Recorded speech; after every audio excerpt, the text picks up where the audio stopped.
Glória a Deus. Meus amados irmãos, eu quero fazer uma leitura alternada com vocês. Eu leio um versículo, os irmãos leem o versículo seguinte, e assim até o final do Salmo. Salmo de número 113, versículo 1. Aleluia. Louvem, ó servos do Senhor, louvem o nome do Senhor.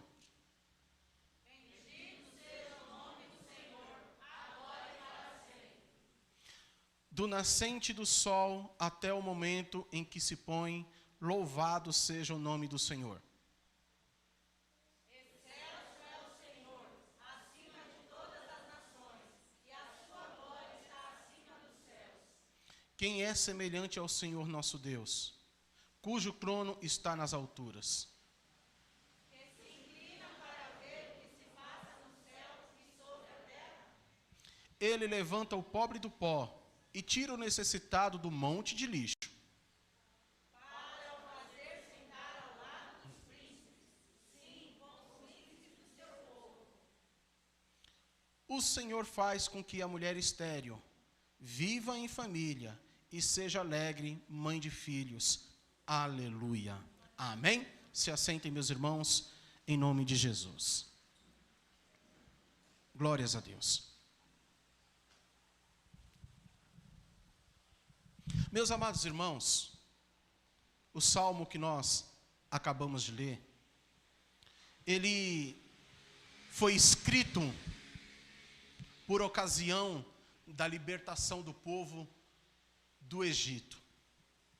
Quando o povo foi liberto, então alguém que nós não sabemos exatamente quem, escreveu esse salmo, que é um hino de adoração a Deus. Muito embora todos os salmos são salmos de louvores ao Senhor. E o salmista, escrevendo, ele começa chamando o povo à adoração a Deus. Os 3 primeiros versículos, nós vemos ele descrevendo um Deus digno de ser adorado. E aí ele começa no primeiro versículo da seguinte forma: louvem, e diz, ó servos do Senhor. Então há um chamamento aqui para que nós venhamos louvar ao nome do Senhor. Há um chamamento para que a gente venha louvar a Deus. É uma coisa que às vezes pode nos parecer óbvio demais, mas quantas pessoas deixam de louvar a Deus? Quantas pessoas, e até mesmo os seus próprios servos, deixam de louvar a Deus? Muitas pessoas se esquecem de louvar a Deus. Muitas pessoas, quando louvam a Deus, louvam somente quando estão no culto, quando na realidade deviam louvar sempre o nome do Senhor. O louvor é um sinal de gratidão. O louvor é uma forma de adoração a Deus. E ele continua dizendo, louvem, ó servos do Senhor. Irmãos, realmente é necessário um salmista pedir para que os servos de Deus louvem ao nome de Deus? Poxa, são servos do Senhor. Então por que não louvar? É porque muitas vezes os servos, os próprios servos do Senhor, esquecem de louvar a Deus. Esquecem dos seus tão grandes benefícios ao qual Ele nos beneficiou e esquecem de louvar ao nome do Senhor como uma forma de gratidão. Então por isso o salmista está dizendo, louvem, ó servos do Senhor, louvem ao nome do Senhor. Então, irmão, que nunca falte na nossa boca louvor a Deus, seja aonde for, seja qual for o momento, louvemos sempre ao nome do Senhor. Algumas pessoas que não louvam e não querem louvar ao nome do Senhor, mesmo sabendo quem é o Senhor, mesmo sabendo quem é Deus. No livro de Romanos, no capítulo 1, no versículo 21, está escrito assim: porquanto, tendo conhecido a Deus, não glorificaram como Deus, nem lhe deram graças, antes, em seus discursos se desvaneceram, e o seu coração insensato se obscureceu. Antes, conhecendo a Deus, não o glorificaram como Deus. Então há pessoas que resistem em louvar a Deus. Há pessoas que oferecem a sua boca, emprestam a sua boca para falar uma série de coisas, mas não oferecem a sua boca para louvar ao nome do Senhor. Então, irmão, levante a sua mão e comece a louvar ao Senhor. Às vezes, até mesmo no próprio culto, há uma dificuldade muito grande da gente louvar ao Senhor. Às vezes, nem no culto a gente quer louvar. Às vezes a gente entra no culto e não quer abrir a boca para absolutamente nada. Poxa, mas o que é o culto? Se não louvar a Deus. Não estou dizendo para que você seja um cantor, para que você participe do ministério de louvor. Não, não é isso. Mas tem gente que nem sentado, aí quietinho no lugar dele, ele não abre a boca para louvar o nome do Senhor. Por isso o salmista também disse: todo aquele que tem fôlego, louve ao nome do Senhor. Então, irmão, quando você entrar na presença de Deus, principalmente quando você estiver oferecendo culto ao Senhor, abre a boca e louva o nome do Senhor. Ele é digno de louvor e de toda adoração. Não permaneça mudo, não permaneça calado. Você está na frente daquele que é o Deus dos deuses, aquele que fez os céus e a terra. Então, não permaneça com a sua boca fechada. Abra a boca e louve ao nome do Senhor. O culto, ele é feito de louvor, oração, palavra e oferta. Foi nos ensinado isso na última terça-feira. Então, por que a gente entra e não abre a boca para louvar? Olha, nós vamos ficar 15 dias sem a gente se reunir. E aí o que você vai fazer? Vai continuar com a tua boca fechada? Nem lá na tua casa você vai abrir a boca para louvar o nome do Senhor? Nem lá na tua casa você vai se reunir com a tua família para prestar culto a Deus, louvando ao nome do Senhor? É isso que você vai fazer? Não, não faça isso. Se reúna com a tua família, se reúna em casa e louve ao nome do Senhor. Com que louvor, pastor? Com qualquer louvor que adore ao nome de Jesus. Louve ao nome do Senhor, engrandeça o nome dEle. Ele é digno de ser adorado. Então não permaneça calado, irmão. Louve o nome do Senhor. Ele continua e ele diz assim: bendito seja o nome do Senhor, agora e para sempre. Olha o que ele está dizendo: bendito o nome do Senhor. Quando? Agora. Até quando? Para sempre. Bendito o nome do Senhor. Ou bendiga o nome do Senhor. Ou exalte ao nome do Senhor. Quando, pastor? Agora. Até quando? Para sempre. Enquanto você viver, bendiga o nome do Senhor.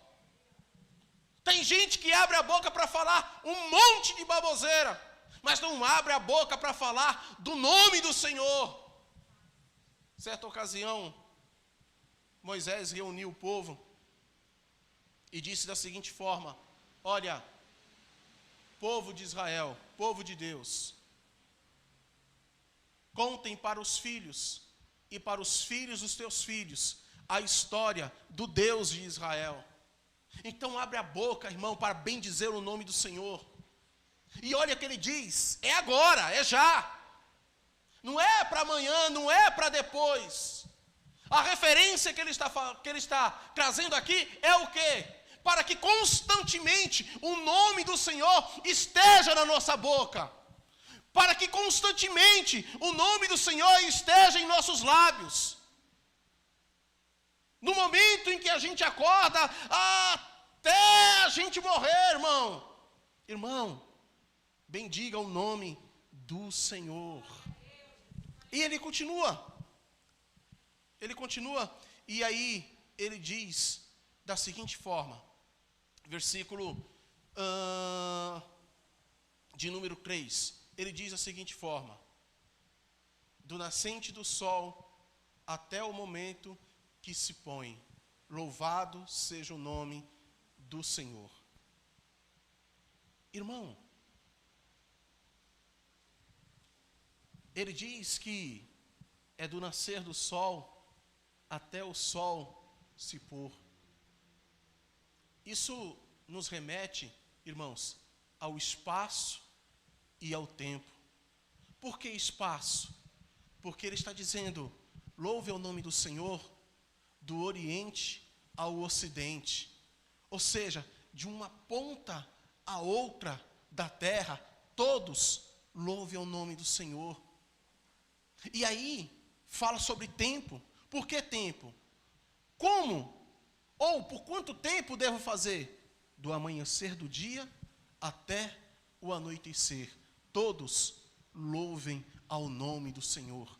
A convocação é para todos. Ele começa chamando os servos do Senhor, mas diz que é do nascer do sol até ele se pôr. Todos louvem ao nome do Senhor. Então, o salmista, ele começa adorando a Deus e convocando a todos a adorarem a Deus nos 3 primeiros versículos. Mas aí no versículo 4, ele nos apresenta um Deus que é soberano. Versículo 4, olha o que está escrito. Ele diz assim: excelso é o Senhor, acima de todas as nações, e a sua glória está acima dos céus. Excelso é o Senhor, acima de todas as nações. Por que ele diz isso? Porque ele está querendo deixar claro que Deus não é o Deus somente de Israel. O que ele está querendo aqui deixar claro é que Deus, o nosso Deus, não é o Deus somente da igreja. O que ele está querendo dizer é que Deus é Deus de todos os povos. Tudo está nas mãos dele. O que ele está dizendo é que ele tem o domínio sobre tudo.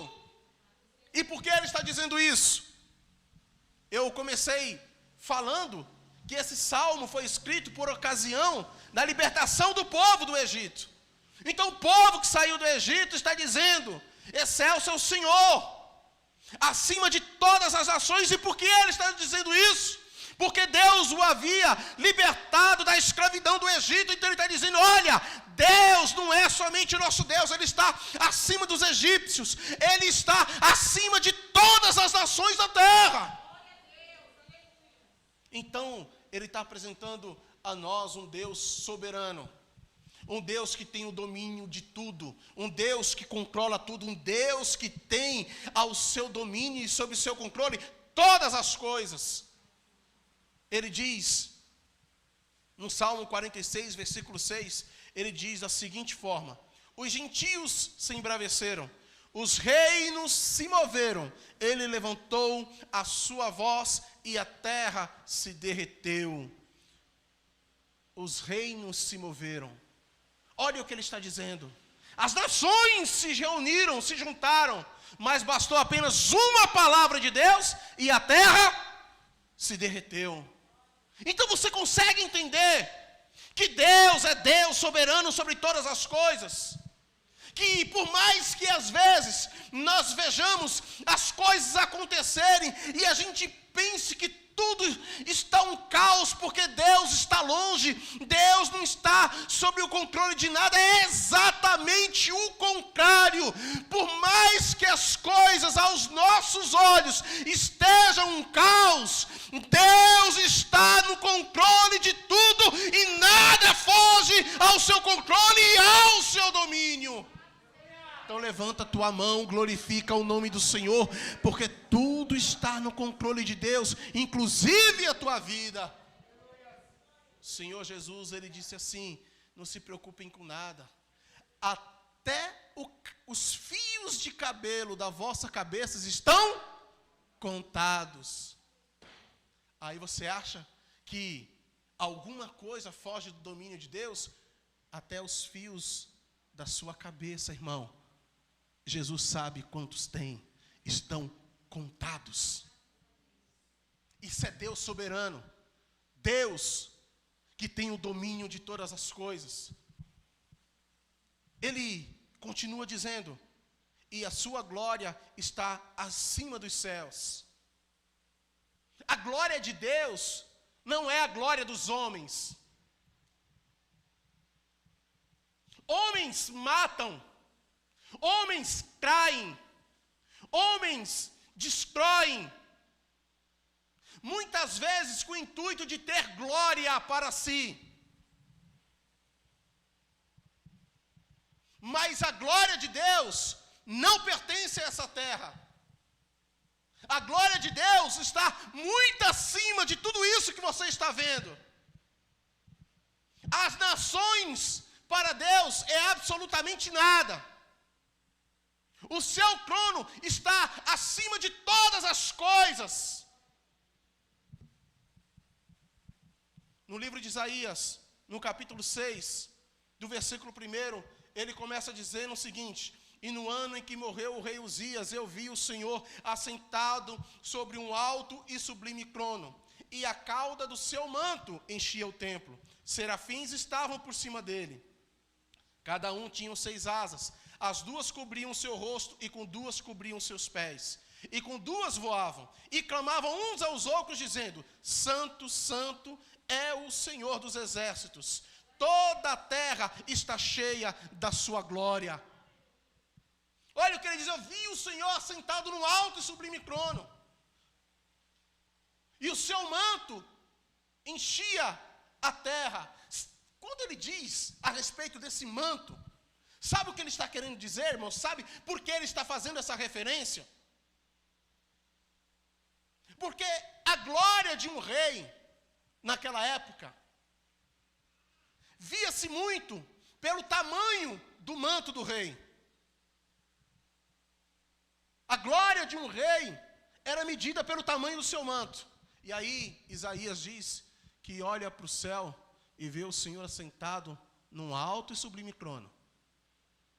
E o seu manto, ou a glória do seu manto, enchia o templo. Ou seja, o manto de Deus descia dos céus, vinha sobre os céus dos céus, sobre o céu que a gente conhece, descia a terra e chegava até o templo. Olha o tamanho do manto de Deus, para mostrar o tamanho da sua glória.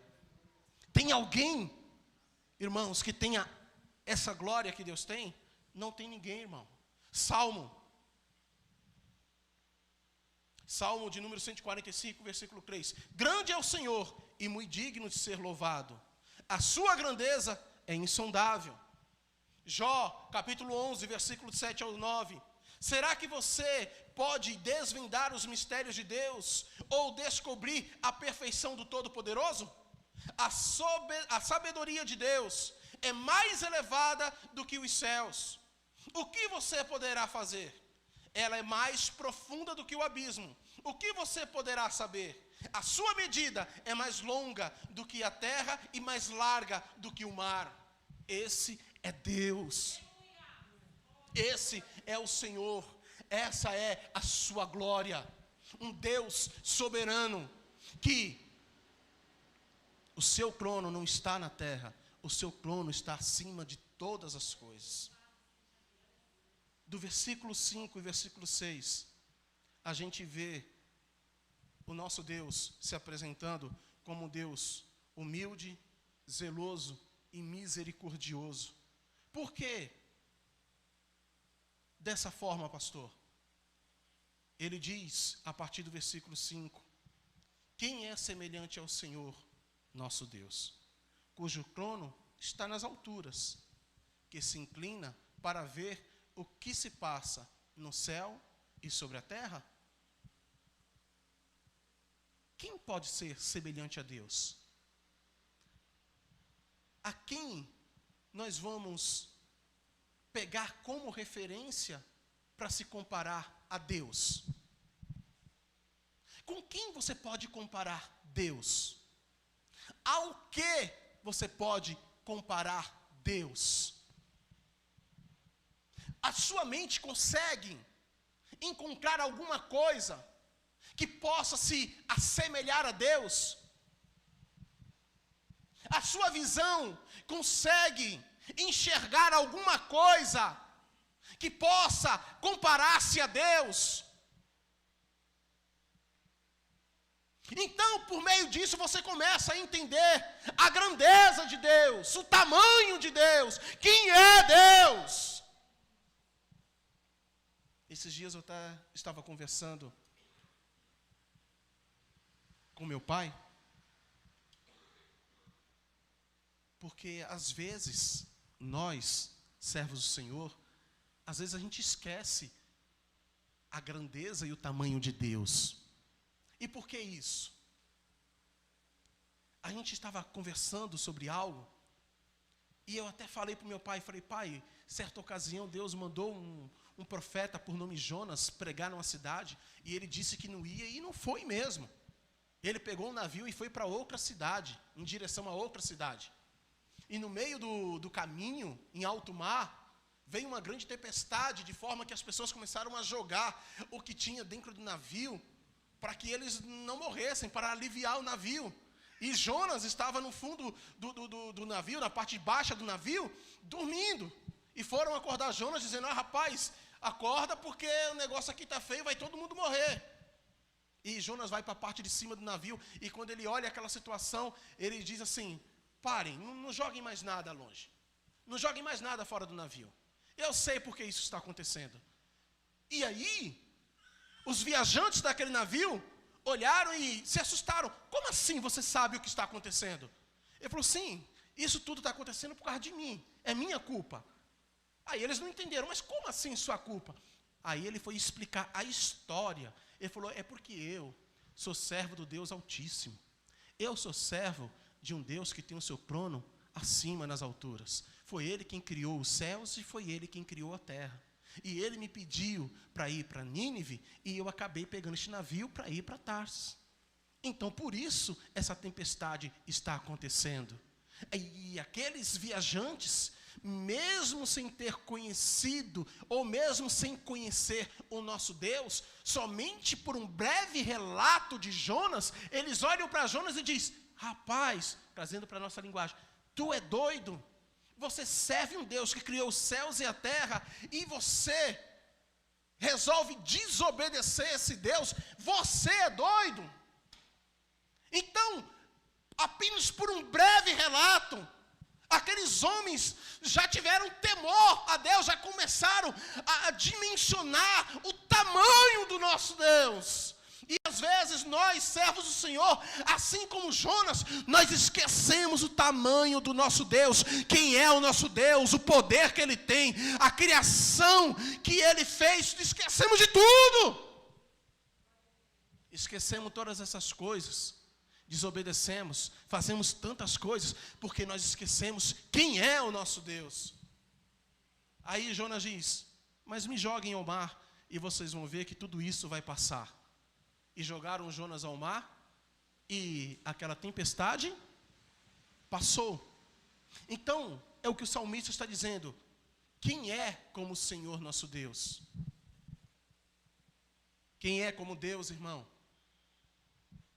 Quem pode fazer as coisas que Deus faz? Quem pode realizar as coisas que Deus realiza? Quem? Quem pode fazer as maravilhas que Deus faz? Quem pode ressuscitar o morto? Ninguém, só Deus. Quem pode curar as feridas? Ninguém, só Ele. Quem pode lançar uma tempestade no mar? Só Ele. E quem pode fazer cessar a tempestade? Somente Ele. Quem pode fazer as coisas que Deus faz? E aí, ele continua dizendo: cujo trono está nas alturas, que se inclina para ver o que se passa no céu e sobre a terra. Irmãos, apesar de toda a grandeza de Deus, apesar do seu trono estar nas alturas, tão alto, Deus está tão alto, que para ele ver o que se passa nos céus e da terra, é necessário que ele se incline um pouco para ver de tão alto que é o seu trono.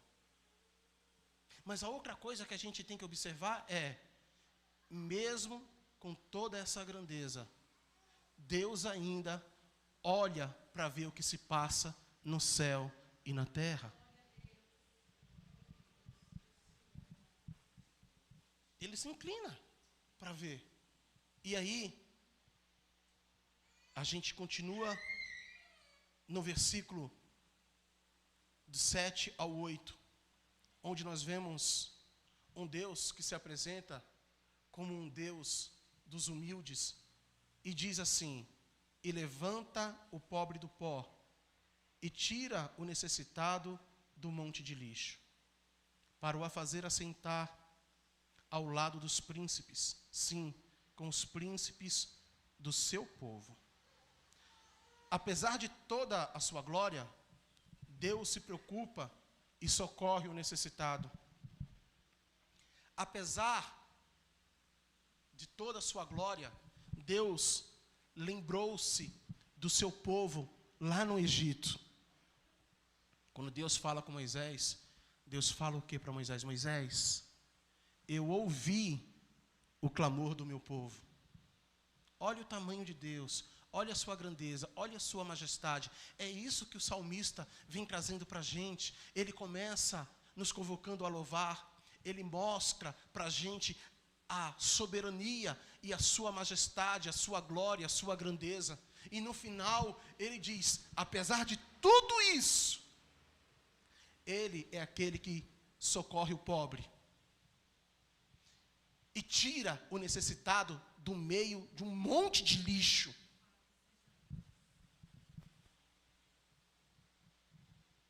No livro de Êxodo, capítulo 20, versículo 2, está escrito assim: eu sou o Senhor, seu Deus, que te tirei da terra do Egito, da casa da servidão. 2 Samuel, capítulo 7, versículo 8. Agora diga ao meu servo Davi, assim diz o Senhor dos Exércitos: eu tirei você das pastagens e do trabalho de andar atrás das ovelhas, para que você fosse príncipe sobre o meu povo, sobre Israel. Esses versículos, irmãos, a gente pode aplicar ele de duas maneiras. As duas aplicações estão corretas. Primeiro, de uma forma literal, Deus realmente ele tira. Ele pode fazer com que alguém que está no meio de um monte de lixo, literalmente, ele pode fazer com que um morador de rua saia da rua e se torne uma pessoa ilustre no meio da sociedade. Deus pode fazer isso. Deus tem o poder para fazer isso. Teve uma ocasião em que um morador de rua, um dia ele resolveu dormir na calçada da igreja. O pastor, quando chegou de manhã, o viu lá, o acordou deu atendimento para ele, conversou com ele e disse para ele: a partir de hoje, nunca mais você vai dormir na rua, você vai morar na rua. Agora, como falar isso para um homem que é morador de rua? Dizer que a partir daquele dia, nunca mais ele vai dormir na rua. Mas aquele homem, ele saiu, depois do atendimento que o pastor deu a ele, e ele subiu a avenida Rio das Pedras. E ele, mesmo naquela situação deplorável, ele passou nos comércios pedindo emprego. E ninguém dava emprego para ele. Até o momento que ele bateu numa loja. E a dona lá estava. E a dona disse para ele: olha, eu não tenho um emprego. Neste momento eu não tenho. Mas na minha casa tem um terreno de minha propriedade que precisa ser carpido. Você topa ir lá e carpinar? Ele falou: sim, eu topo. No mesmo momento ela o levou, ele carpiu o mato, ela pagou para ele e disse: onde você vai dormir hoje? Ele disse: na rua, eu moro na rua. Ela disse: não, vai dormir na rua, mas não. Fique ali naquele quartinho ali. A partir daquele dia, ele não dormiu mais na rua, ficou no quartinho. Ela ajeitou ele, começou a dar serviço para ele. E conforme o tempo passou, ela foi conhecendo a história daquele homem. E quando ela percebeu que aquele homem realmente queria mudar de vida e que estava empenhado, ela pegou aquele homem, colocou dentro do carro dela e disse: vamos lá na casa da sua família. Ele foi com ela na casa da família que ele havia abandonado por causa da bebida, por causa de uma série de coisas, e foi morar na rua. Chegando lá na casa, ela, junto com ele, entrou na casa, conversou com a família dele. A família dele o aceitou de volta. Porém, aquela mulher disse assim: não, vocês não vão morar mais aqui. Eu tenho uma casa e vocês vão morar de caseiro na minha casa. E levou ele e toda a família para morar numa casa que ela tinha, uma chácara, e eles foram morar de caseiro. Aquele homem teve a sua vida transformada. Nunca mais ele dormiu na rua. Nunca mais aquele homem ficou sem a família. Nunca mais aquele homem tornou-se morador de rua. Tudo isso porque Deus é poderoso para tirar do meio de um monte de lixo uma pessoa e o a fazer assentar com os príncipes do seu povo. Aquele homem é convertido, é crente, ele e toda a família, e até hoje ele serve a Deus. Até hoje ele serve a Deus. Então, a gente pode fazer essa aplicação, porque Deus tem poder para isso. Mas também a gente pode aplicar no mundo espiritual.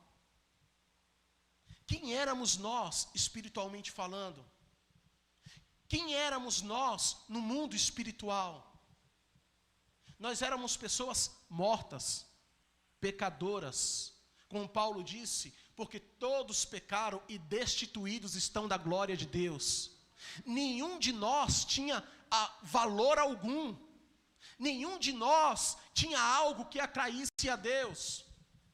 Nós éramos pessoas, espiritualmente falando, jogadas no lixo, jogadas no fundo do poço. Ninguém aqui queria saber de Deus. Ninguém aqui queria saber do Senhor. Ninguém aqui queria saber de Jesus. Ninguém aqui queria saber de nada. Até o dia que o Espírito Santo falou ao teu coração de uma forma ou de outra. E você ouviu a voz de Deus, você ouviu a voz do Espírito Santo. E Ele te trouxe, te tirou das trevas, te trouxe para a sua maravilhosa luz e te fez assentar com os príncipes do seu povo. No mundo espiritual, nós somos reis e sacerdotes. Para Deus, nós somos reis. para Deus, nós não somos mendigos jogados num monte de lixo, não. Nós somos príncipes do seu povo. Nós não éramos nada. E Deus fez de nós tudo. Por amor ao seu nome. Deus fez isso. A gente não era nada, irmão. Nós não éramos absolutamente nada. Nós não éramos ninguém.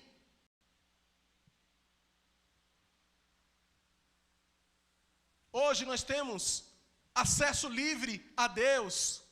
Olha que coisa maravilhosa. Hoje, a gente não precisa de intercessor. Não estou falando no sentido arrogante. Não. Não estou dizendo que você não precisa da ajuda de alguém em oração, não é isso. O que eu estou dizendo é que, se você quiser falar com Deus, você não precisa que ninguém fique intermediando isso. Basta você ajoelhar. Ou que não seja de joelho, dependendo da situação. Basta você abrir o seu coração, abrir a sua boca, falar com Ele, e Ele vai te ouvir. Mas nós não éramos nada, nós não éramos ninguém. E no último versículo, para a gente encerrar, ele diz da seguinte forma: o Senhor faz com que a mulher estéril viva em família e seja alegre, mãe de filhos.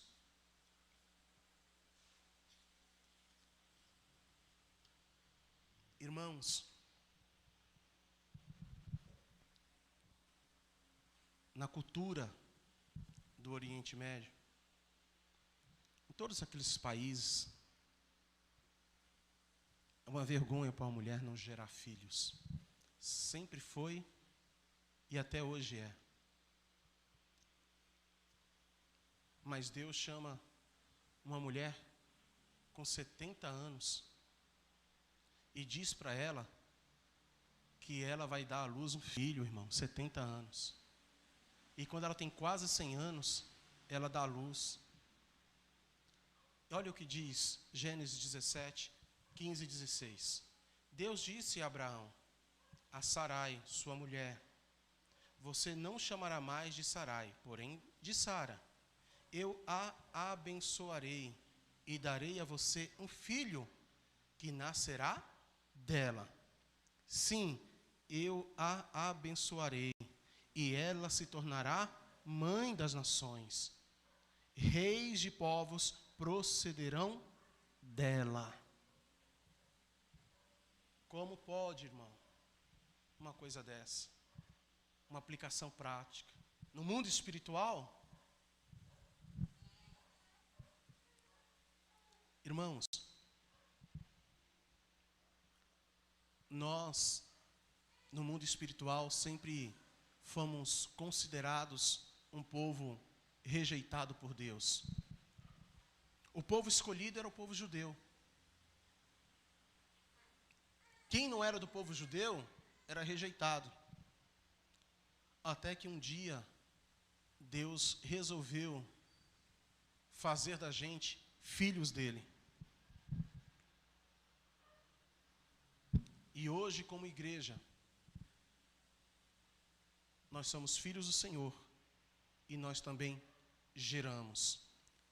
No livro de Romanos, capítulo 11, versículo número 17. Se, porém, alguns dos ramos foram quebrados, e você, sendo oliveira brava, foi enxertado no meio deles e se tornou participante da raiz e da seiva da oliveira. Nós fomos enxertados e hoje somos participantes. Somos filhos de Deus, damos frutos para o reino de Deus, somos participantes do reino de Deus. Nós que não gerávamos nada, hoje somos filhos de Deus.